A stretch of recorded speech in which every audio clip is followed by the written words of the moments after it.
sukses namanya, contohnya Abdurrahman bin Auf, kaya raya, sukses, dia bersedekah luar biasa, dia meninggalkan waris kepada istrinya, 4 orang istri, masing-masing kalau dirupiahkan dapat 250 miliar satu orang istri.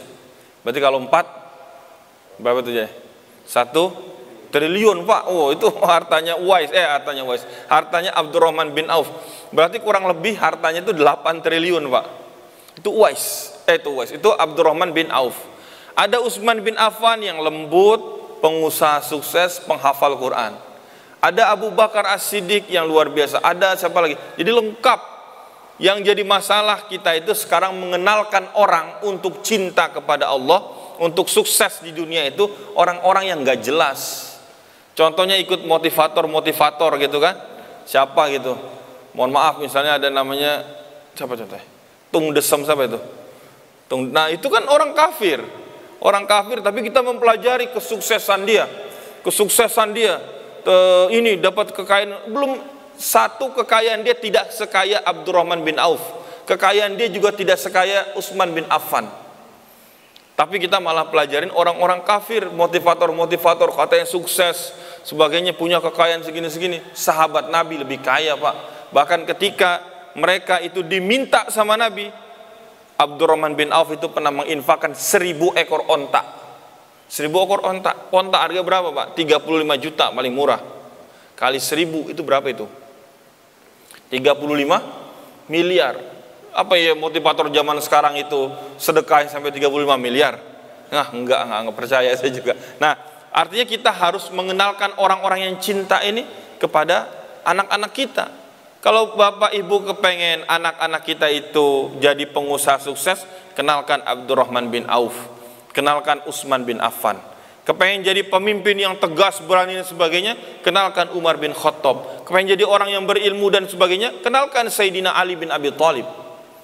Kenalkan siapa lagi? Zubair bin Awam, Tolha bin Ubaidillah, Sa'ad bin Abi Waqqas. Wah, sahabat-sahabat yang dijamin masuk surga. Bukan cuma sukses dunia, sukses di akhirat.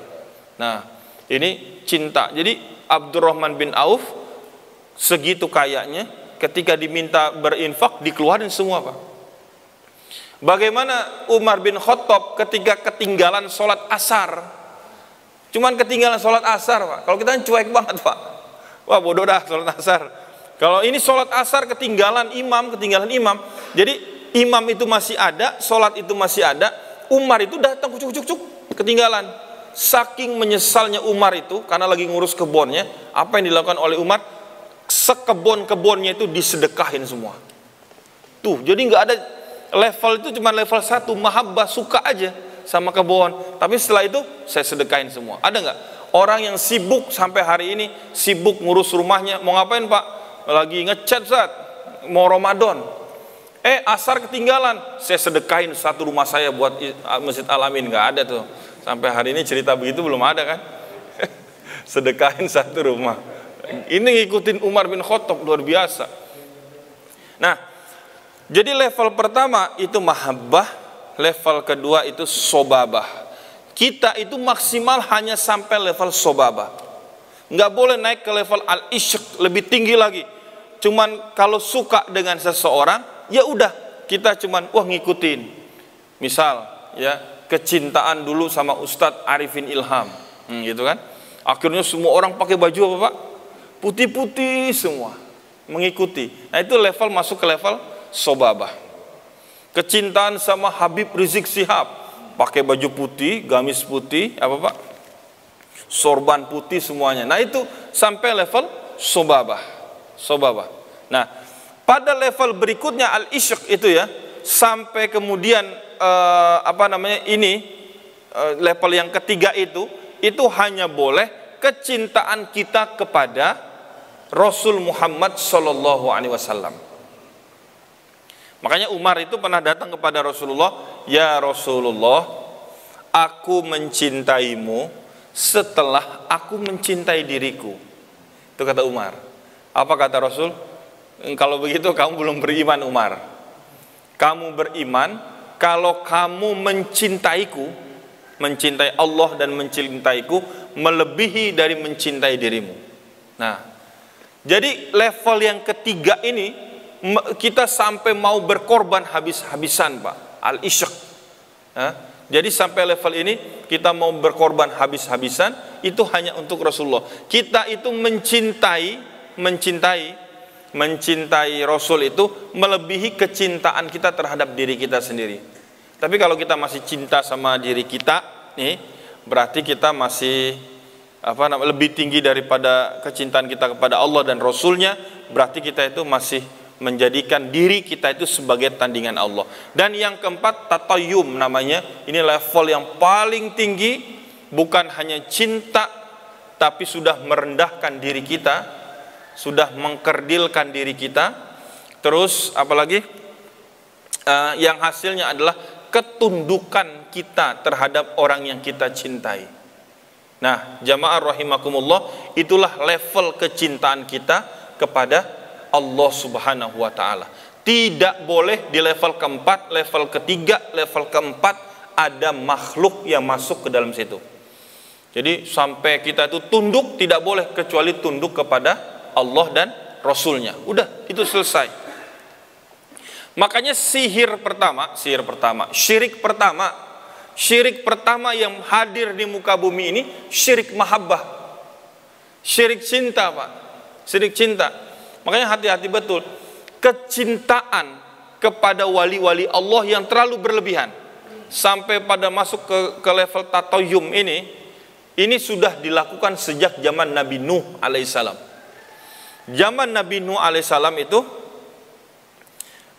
mereka itu mencintai wali-wali mereka, wali-wali Allah ya, melebihi kecintaan mereka terhadap diri mereka sendiri. Cinta banget. Ada siapa namanya, saya lupa itu, Yawud, Nasr gitu ya. Ada 5 orang wali, ada 5 orang wali Allah, dan memang terkenal sebagai orang-orang soleh ya. Dan keturunan dari Nabi Idris, Nabi Nuh, itu kan nabi yang ketiga dari Adam, itu keturunan dari Nabi Syed alaihissalam. 5 orang ini, Nabi Syed itu adalah anaknya Nabi Adam alaihissalam. Nabi Adam dan Nabi Syed itu adalah orang yang pertama kali membangun Ka'bah. Jadi membangun Ka'bah itu pertama siapa? Nabi Adam dan anaknya Nabi Syed. Nah, bangun Ka'bah. Zaman Nabi Nuh Ka'bahnya hancur.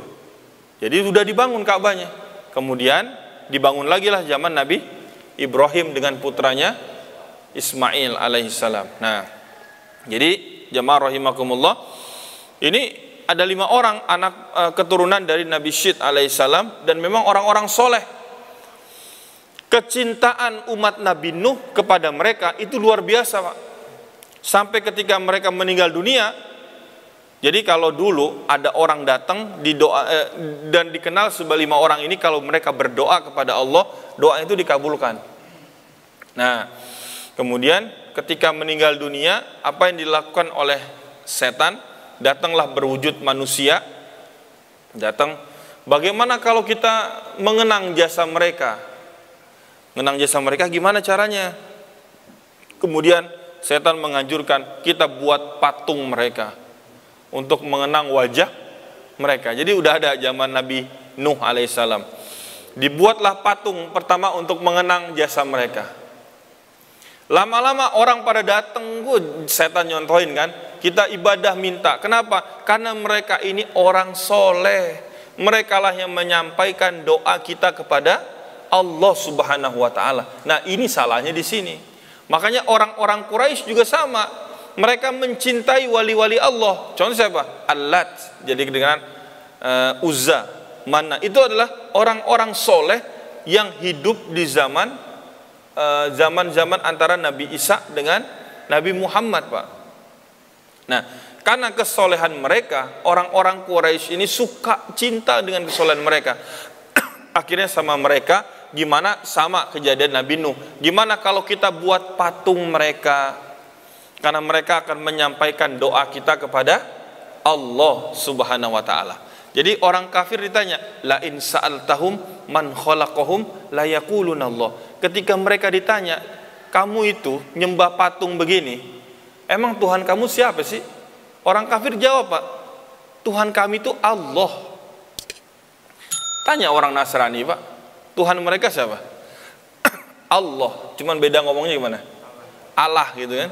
Tuhannya Allah sama, la in sa'altahum man khalaqahum la yaqulun Allah. Ketika mereka ditanya siapa yang menciptakan mereka, mereka bilang Allah.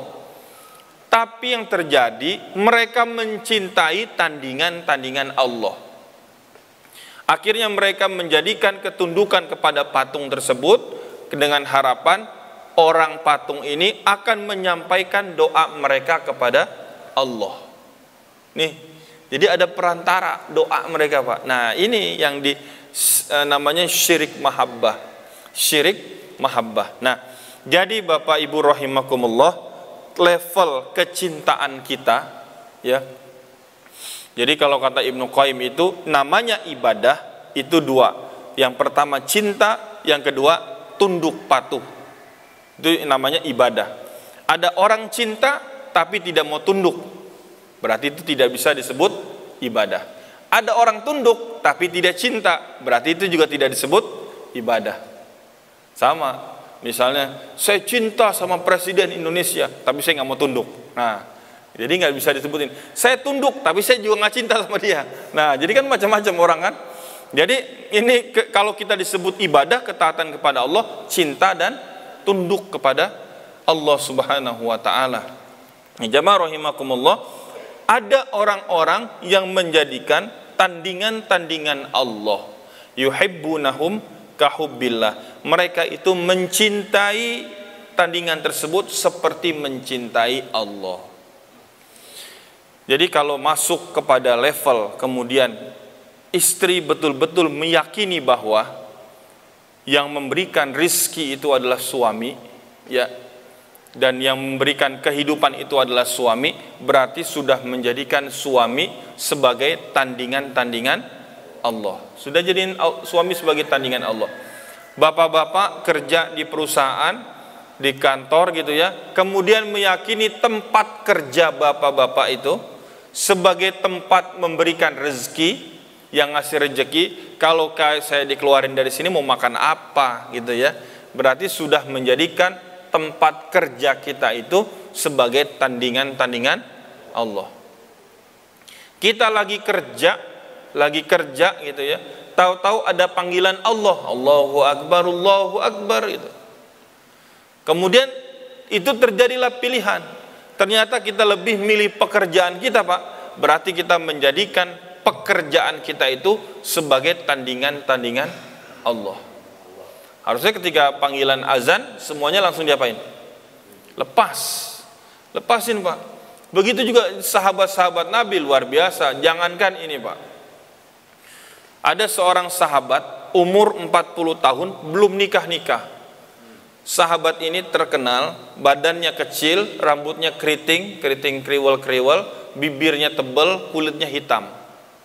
Badannya kecil. Kira-kira ada yang mau nggak tuh? Susah kan? Bibirnya tebal ini. Kamu kenapa nggak nikah? Kata Rasulullah. Nggak ada yang mau sama saya, Rasulullah, perempuan juga. Kalau gitu pergi kamu ke sana, saya nikahkan dengan si fulanah gitu ya, binti fulan. Nah, kemudian datanglah, kemudian dia ketemu sama bapaknya nggak percaya. Intinya kemudian menikahlah mereka dengan wasilah Rasulullah yang menikahkan mereka. Nah, bisa dibayangkan umur 40 tahun nggak nikah, sekalinya nikah dapat perempuan cakep, cantik, keturunan bangsawan dan sebagainya. Pas, mohon maaf ya, malam pertama Pak, ketika udah lama itu hasrat yang begitu besar, apa yang terjadi? Ketika sedang menyentuh istrinya, tahu-tahu ada panggilan perang dari Rasulullah. Panggilan perang dari Rasulullah. Apa yang dilakukan oleh sahabat ini? Ditinggalin istrinya langsung, Pak. Ditinggalin istrinya, diambil peralatan perangnya, kemudian dia pergi perang. Pas perang, kemudian syahid di jalan Allah. Ada sahabat yang bilang, ya Rasulullah, dia itu habis berhubungan sama istrinya, kan baru nikah, terus syahid, belum mandi dia Rasulullah. Kemudian kata Rasul apa? Sudah dimandikan oleh para bidadari-bidadari surga. Nah, ini level sahabat. Ada dunia di depan dia, tapi dia nggak cinta, biasa aja. Dia nggak mencintai, tidak dimasukkan ke dalam hatinya.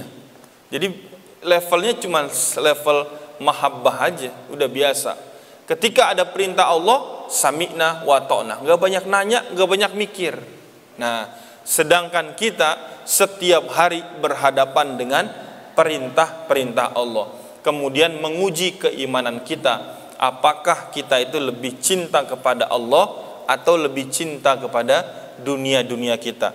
Walladzina amanu asyaddu hubbalillah, dan orang-orang beriman asyaddu, amat sangat cintanya kepada Allah. Jadi bukan cinta biasa. Kalau keras itu Pak, dalam bahasa Al-Quran itu syadid. Syadid itu keras, keras gitu. Tapi kemudian amat sangat keras, asyaddu, amat sangat keras. Jadi orang beriman itu amat sangat cinta kepada Allah. Jadi luar biasa cintanya kepada Allah. Perintah Allah langsung dikerjain, nggak banyak mikir. Disertai dengan kecintaan dan ketundukan, patuh kepada Allah. Di depan kita sebentar lagi, berapa hari lagi nih? 20-an hari lagi ya, kita bertemu dengan Ramadan. Pas ada seruan Ramadan Pak, Ramadan tahun 2 Hijriah. Tahun 2 Hijriah turun perintah Ramadan Pak. Apa yang dilakukan oleh beriman? Langsung sami'na wa ta'na. Kalau Ramadan mungkin ujiannya nggak terlalu ini Pak, langsung taat-taat aja. Tapi sebelum Ramadan datang Pak, di waktu di Mekah di bulan Rajab kemarin kan kita belajar, ada pelajaran apa namanya, Isra dan Mi'raj. Ketika ada Rasul menceritakan tentang Isra dan Mi'raj, ketika Rasul turun sampai di depan di Ka'bah, kemudian Rasul itu bengong gitu. Karena saking takjubnya Rasul dengan kejadian semalam, datang Abu Jahal. Muhammad, kapan kamu bengong-bengong begitu? Kalau bahasa kita itu. Enggak, saya bingung. Rasul menceritakan, kamu mau saya ceritakan sesuatu enggak? Istilahnya Rasul ngomong seperti itu kan. Kemudian Rasul berceritalah tentang perjalanan beliau dari Mekah, Masjidil Haram, Masjidil Aqsa, kemudian ke Sidratul Muntaha, seterusnya gitu. Abu Jahal dengerin Pak, dengerin. Nah, di saat itu Pak, orang-orang kemudian Abu Jahal cerita, mau nggak kamu cerita sama orang-orang yang ada di sini, sama orang-orang yang ada di sini kamu cerita. Kemudian, iya mau, saya mau cerita, istilah kayak Nabi gitu. Oke, saya temenin kamu naik ke Jabal Abu Qubais.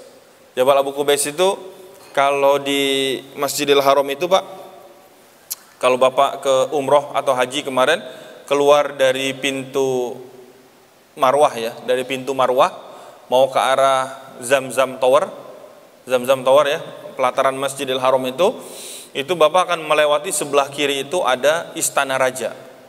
Nah, Istana Raja itu adalah Jabal Abu Qubais, tempat Rasul itu berdiri di situ. Nggak boleh sembarangan orang naik ke situ kalau nggak ada informasi apa-apa. Kalau ada orang naik cuk bercanda doang, itu dulu langsung ditebas lehernya Pak.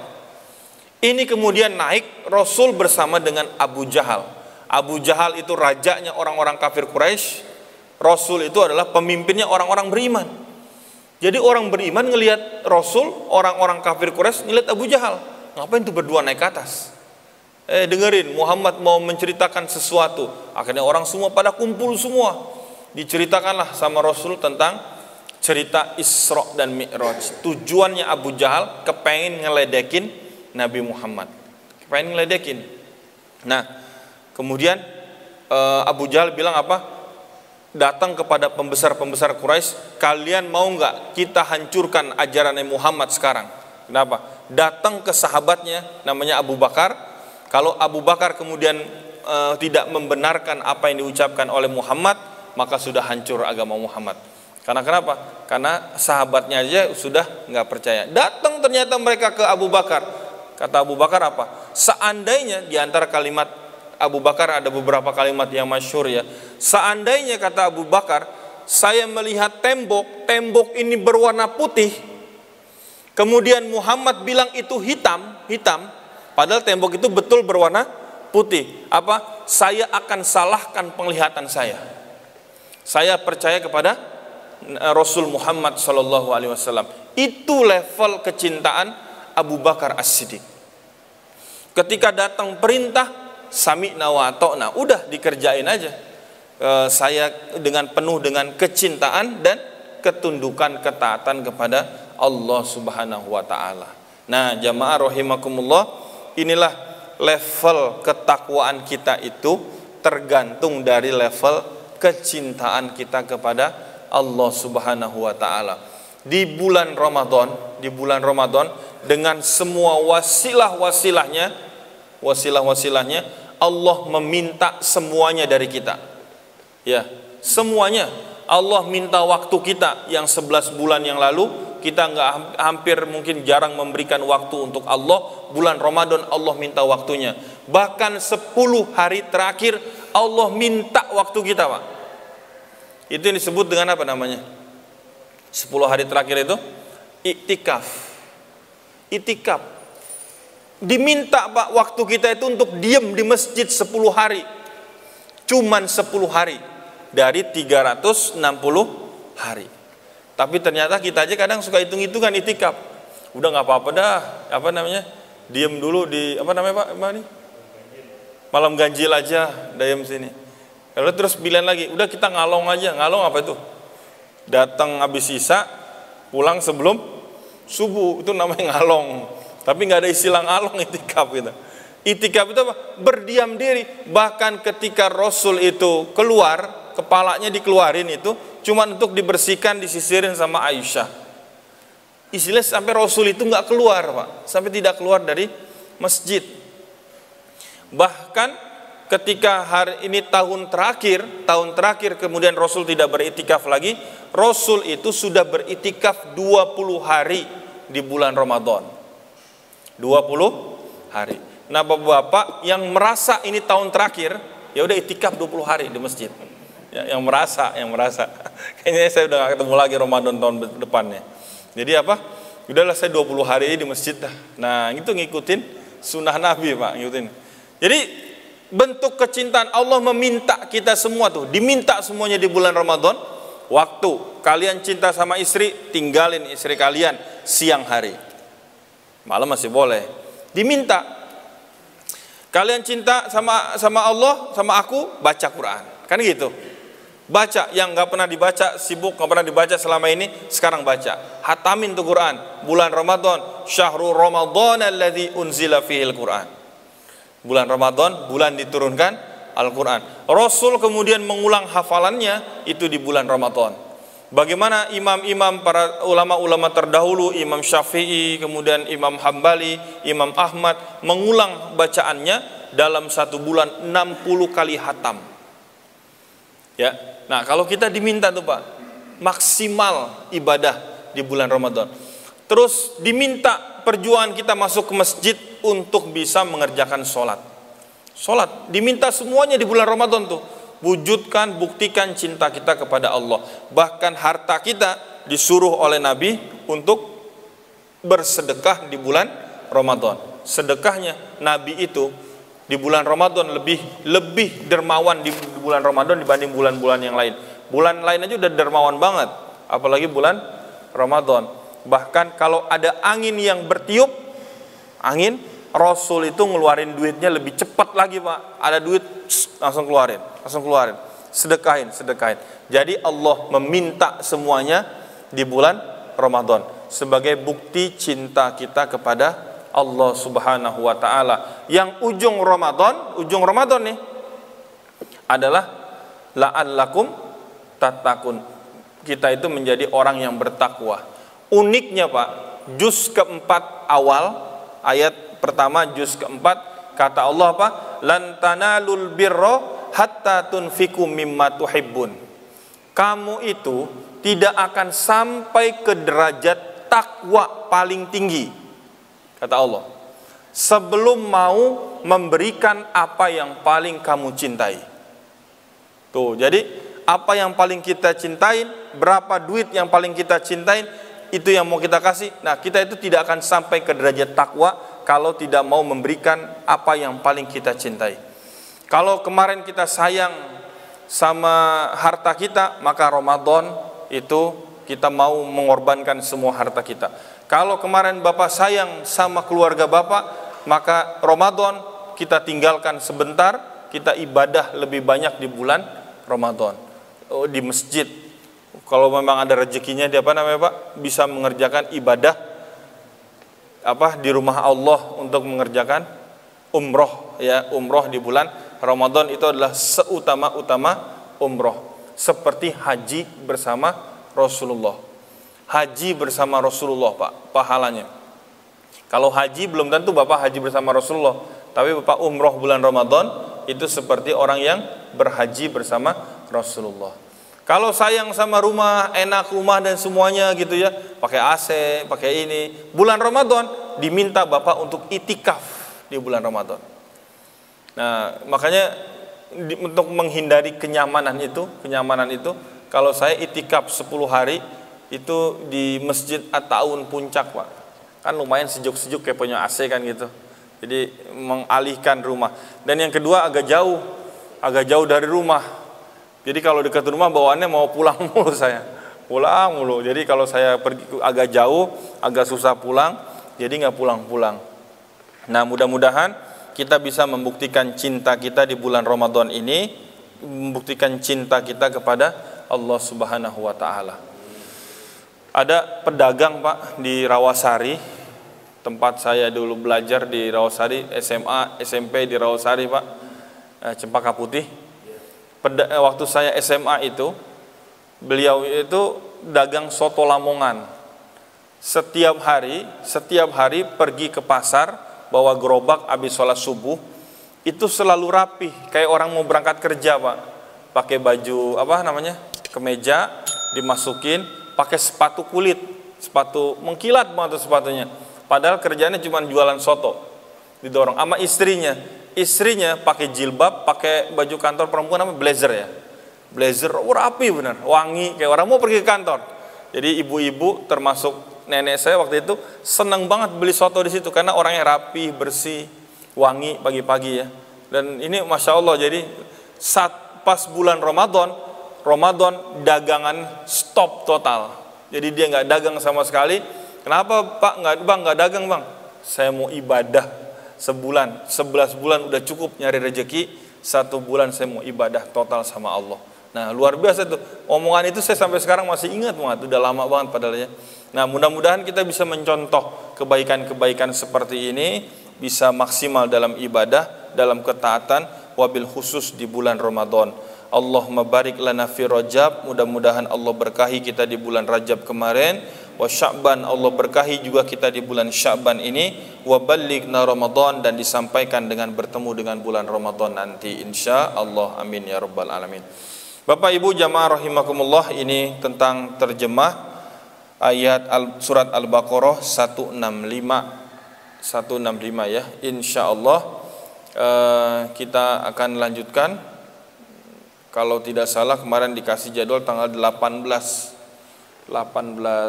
April ya. 18 April di bulan Ramadan. Mudah-mudahan kita bisa bertemu lagi. Allah mudahkan pertemuan kita, Allah berkahi pertemuan kita semua. Mungkin dari kita cukupkan.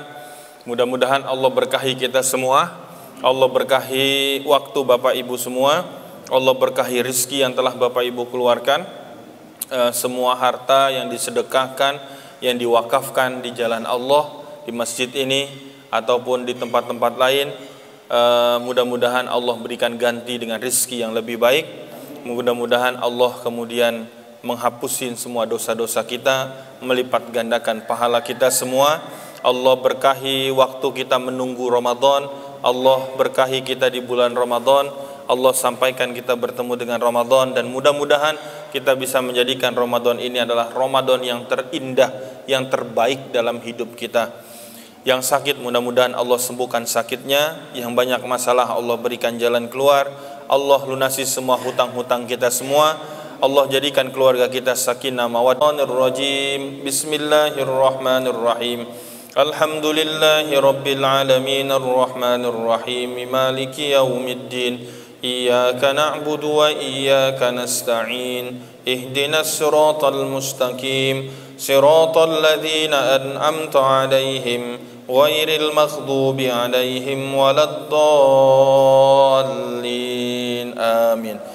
Amin amin ya Allah ya Rahmanir Rahim. Allahumma ya mujibas sa'ilin, Allahumma rabb Jibril wa Mikala wa Israfil, fatirus samawati wal ard, alimul ghaibi wasyahadah, subuhun kudusun rabbuna wa rabbul malaikatu war ruh.